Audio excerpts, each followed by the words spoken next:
Rasulullah.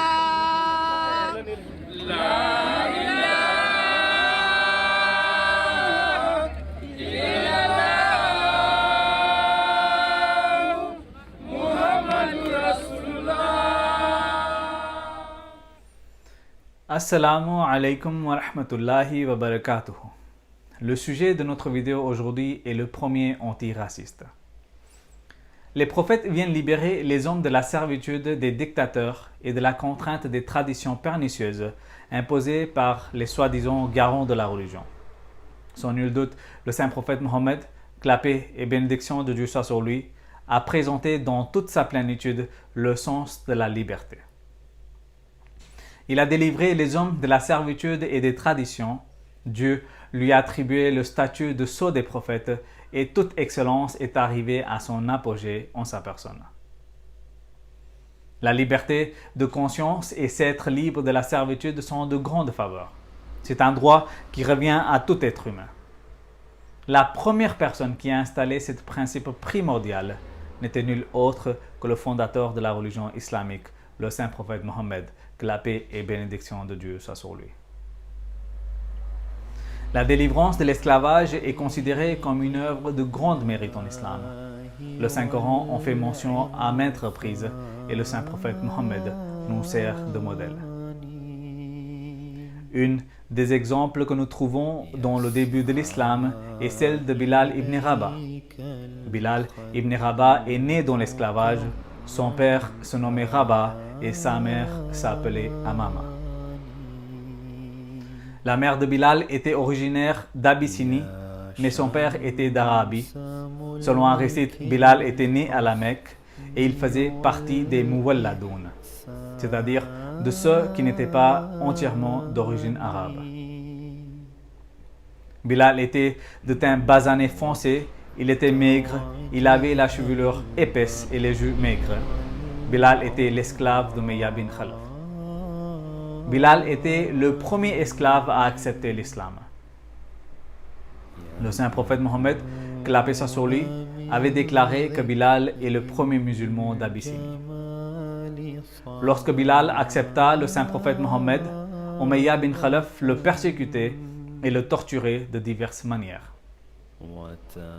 Quand il était le plus violent à son égard, Bilal répétait « Ahad, Ahad, Dieu est un, Dieu est un ».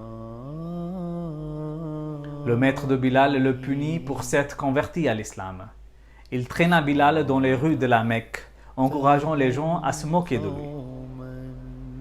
Il essaya beaucoup de le faire renoncer à sa foi.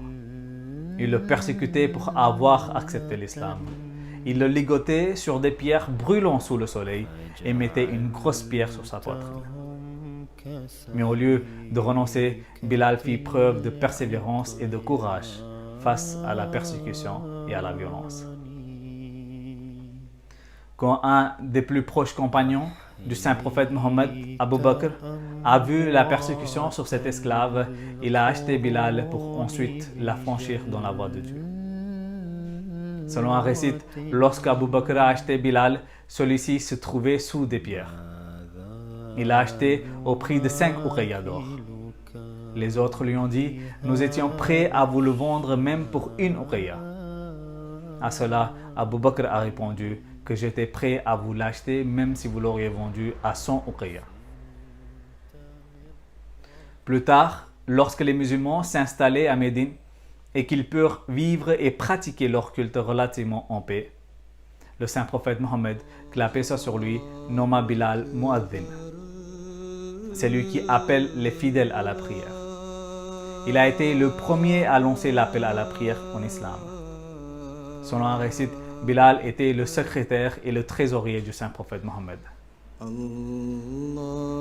Bilal était noir et pour certains sa couleur l'a rendu inapte à un tel honneur. À une occasion, un compagnon du saint prophète a dit avec mépris à Bilal « Toi, fils de femme noire », il a immédiatement été réprimandé par le prophète Mohammed.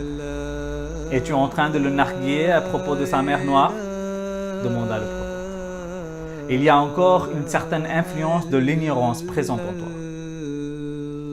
L'ignorance, identifiée par le prophète, que la paix soit sur lui, était enraciné dans la vision erronée que la race d'une personne reflète son caractère moral ou son statut social.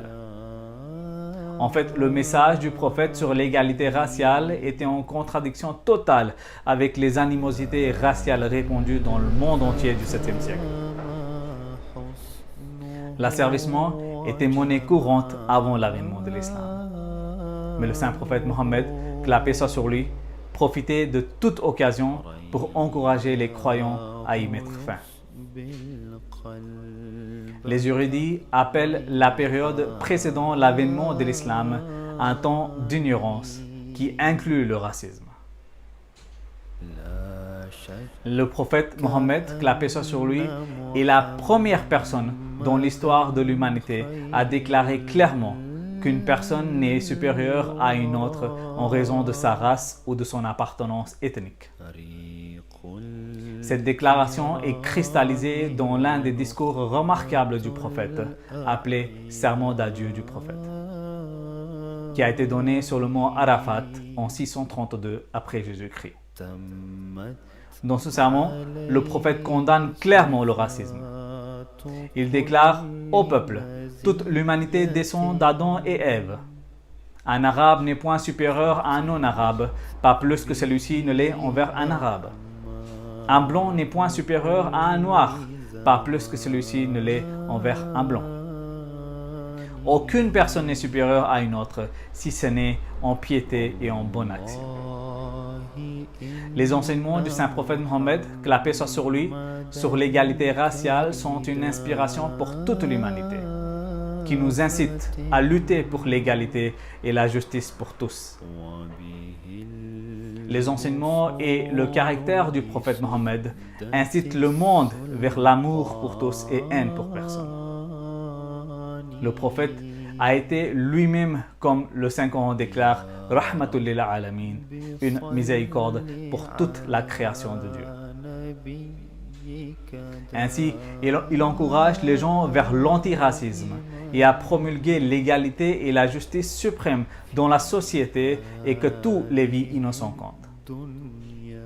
Le prophète de l'islam a défié ouvertement toute forme de racisme autour de lui.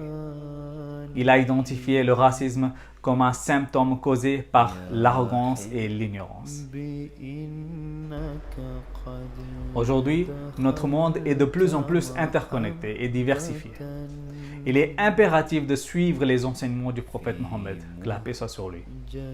On est inspiré par l'antiracisme du prophète Mohammed, car il a montré qu'une personne ne se distingue pas par sa race, mais par la qualité de son caractère et de sa conduite. من ذكر وجهك يا